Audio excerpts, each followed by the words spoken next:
Thank you very much. Wow. KOCO was your election night headquarters repeatedly in 2024.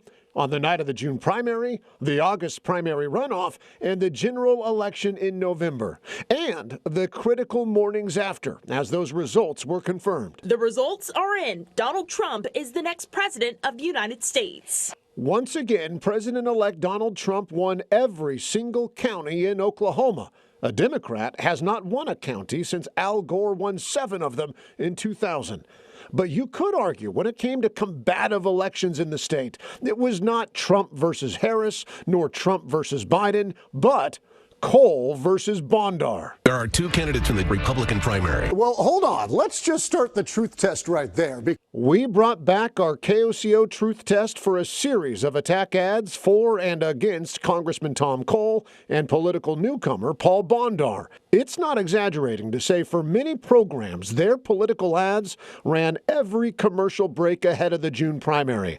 Their race outspent anything else on the ballot by far.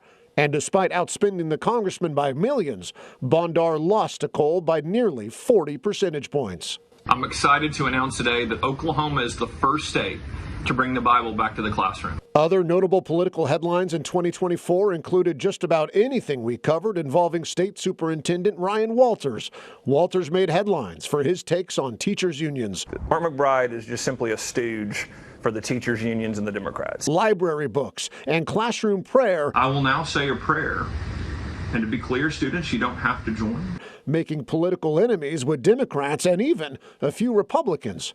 Out of all of the agencies underneath my committee, I don't have a problem with anybody sharing information with me other than the Department of Education. Oklahoma also saw the end of the state grocery tax.